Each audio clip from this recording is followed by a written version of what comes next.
Bonjour à tous, je suis Sophie, animatrice de couture. Aujourd'hui, nous allons voir comment utiliser correctement une machine à coudre. Nous allons voir 4 points d'utilisation.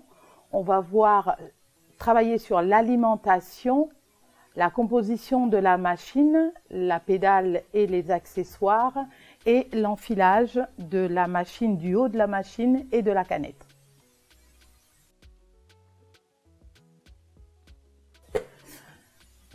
Donc, aujourd'hui, on va travailler sur une machine Janome, une machine qui est simple d'utilisation. Nous allons voir d'abord comment la brancher. Donc, on va brancher la pédale sur la machine. Donc, la pédale est composée de 2 fils, hein. Un fil pour l'adaptateur pour brancher la machine et l'autre fil pour la pédale. Donc, on va brancher le cordon à la machine et on branchera ensuite l'adaptateur sur le secteur alimentation. La pédale, on va la placer au niveau du pied, mais je vais juste vous donner une explication. On ne mettra pas les pieds sur la pédale, on ne met pas tout le pied sur la pédale, parce que sinon on donne trop de pression. On n'arrivera pas à gérer la pression. On va mettre légèrement le pied en décalé. Le talon doit être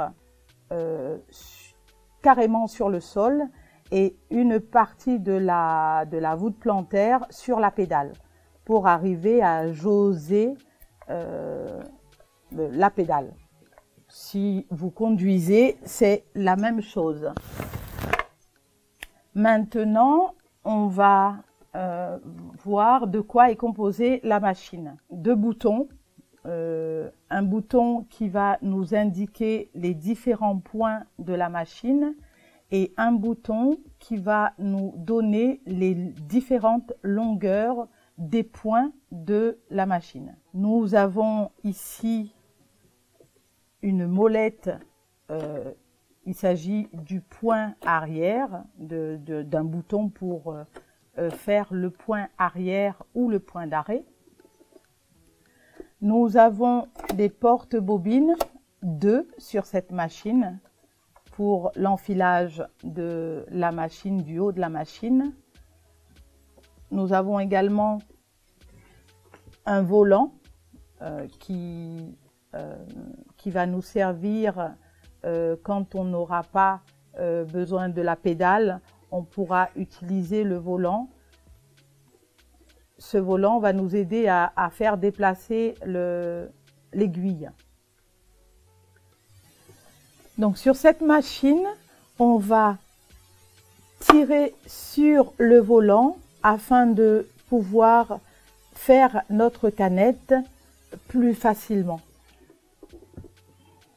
Maintenant, nous allons voir la partie basse de la machine. La partie basse de la machine est composée d'un boîtier, d'une canette. Donc la canette généralement, elle est en plastique ou en fer. Pour cette machine, elle est en plastique.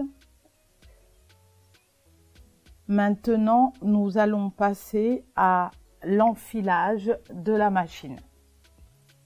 Donc, on va utiliser un des 2 tire-bobines. Donc, le fil, on le pose sur le porte-bobine. Et pratiquement toutes les machines on a des directives pour avoir un enfilage facile. Donc, tout est numéroté. On va passer dans la tige 1. On va descendre. On a le petit schéma. 2, on remonte en n'oubliant pas de tourner le volant vers soi pour faire remonter la tige où doit passer le fil. Donc, à 4, on va redescendre, on va passer dans une bretelle en fer, là, métallique, et puis on va enfiler son aiguille. Une autre explication, avant d'enfiler la machine, je vais vous parler de l'aiguille. L'aiguille, on a une rainure sur l'aiguille. Donc, cette rainure doit être face à nous quand on voudra changer d'aiguille ou mettre l'aiguille. Notre aiguille à machine possède une rainure sur l'avant de l'aiguille, une rainure et une butée. L'arrière de l'aiguille, elle est plate. Donc, pour placer l'aiguille dans son compartiment, on va garder face à soi le bombé et la rainure. Donc, on va positionner l'aiguille dans le compartiment et on va pousser l'aiguille jusqu'à la butée pour qu'on soit bien sûr que l'aiguille soit bien positionnée. Et on va la serrer grâce à la petite vis qu'on a là. Certaines machines sont équipées d'enfilage automatique. Là, sur celle-ci, on a la chance d'avoir un enfilage automatique. Donc, je vais vous expliquer comment l'utiliser dans quelques minutes. Maintenant, on va passer à l'enfilage de la machine. Avant tout enfilage, on va remplir la canette. La canette, on va la placer sur le crochet en haut devant la bobine de fil. Donc, on place notre canette et vous avez une petite molette là, ici, où on va passer notre fil en le croisant. Donc, on va le passer de devant à l'arrière et on va entourer notre canette.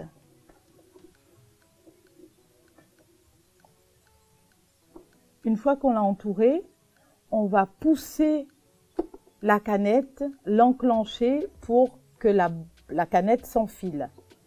On enclenche la canette et on va tirer sur le volant pour embobiner la canette. On a oublié de parler du secteur d'allumage. On allume la machine et on est prêt à enfiler notre canette.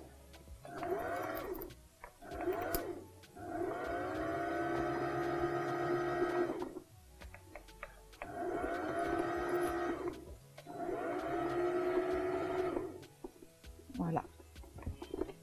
La canette faite. Là, je ne l'ai pas remplie. Ça sert à rien de la remplir là maintenant.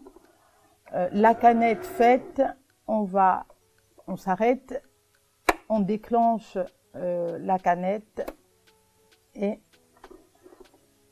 sur la gauche de votre machine, pour la plupart, vous possédez un coupe-fil. C'est soit sur la gauche, soit à l'arrière de la tige de la machine. Donc, on coupe le fil et on va placer la canette dans le boîtier. Le boîtier, il est composé d'un crochet et d'une languette où on doit tirer pour pouvoir l'enlever et la remettre dans la navette. Donc, la canette va se poser ainsi dans le boîtier. On va tenir le fil de la main droite et on va poser la canette dans le boîtier et non pas poser le boîtier sur la canette. Je vais vous expliquer pourquoi. En posant la canette dans le boîtier, vous avez une rainure. On va passer le fil dans la rainure jusqu'à entendre le clic du fil. Et pour vérification, votre canette doit tourner dans le sens des aiguilles d'une montre. En tournant dans le sens des aiguilles d'une montre, ça signifie que votre canette est bien enfilée. Donc, on pose la canette et le boîtier dans la navette et on va enclencher le boîtier. Voilà. Maintenant, on va passer à l'enfilage de la machine. Donc, d'après le petit schéma qu'on a sur les machines, on va enfiler la machine. Le fil, on va le descendre, remonter, le prendre, l'attacher au crochet. On descend. On a un petit crochet au niveau de l'aiguille qu'on ne va pas oublier. Et on enfile son aiguille. Donc pour l'enfilage de l'aiguille, on va tenir son fil à proximité, à moins d'1 centimètre pour avoir une facilité d'enfilage de l'aiguille. Voilà. Maintenant que l'aiguille est enfilée, on va récupérer le fil de la canette grâce au fil de l'aiguille. On garde le fil de l'aiguille dans la main et on va tourner le volant vers soi. On tourne le volant vers soi jusqu'à ce que le fil de l'aiguille attrape le fil de la canette. Voilà. Donc les deux fils en haut, on va le passer sous le pied presseur. On referme le compartiment. On replace notre partie de boîte et là, on est prêt à coudre. Voilà. Dans une autre explication, je vous expliquerai le niveau de la tension sur la machine. Et maintenant ici, on va voir les différents points que peut faire cette machine. Dans cette machine, nous avons 3 autres pieds presseurs. Le premier pied presseur, on l'utilisera pour poser une fermeture éclair normale. Le deuxième pied presseur sert à réaliser des boutonnières et le troisième pied presseur, c'est un pied presseur accessoire, on va dire, et ça va nous permettre de réaliser des coutures droites, mais genre ourlées, où on va pouvoir régler la largeur de notre couture. Voilà. Pour changer le pied presseur, on va appuyer sur la molette qu'on a derrière la tige de l'aiguille. Il suffit juste d'appuyer dessus et le pied presseur y tombe. Donc si on veut changer de pied presseur, on va positionner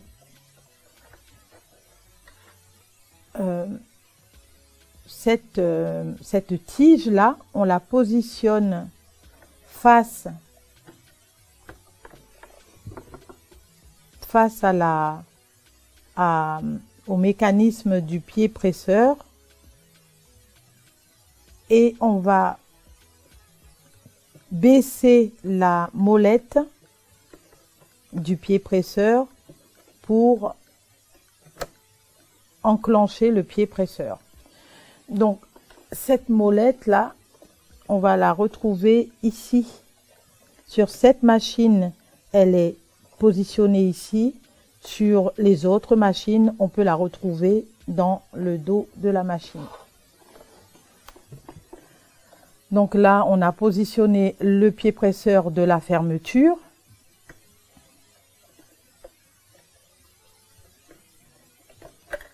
On va positionner le pied presseur de la boutonnière et on va faire attention parce qu'il y a un sens. Il y a le sens dos et avant de la boutonnière. Donc ici, on va positionner notre pied presseur de boutonnière dans ce sens-là avec les 3 languettes face à nous. Voilà. Donc nous avons vu là quelques explications brèves de du fonctionnement de la machine. Si vous avez d'autres questions, mettez un commentaire et je vous souhaite une bonne couture.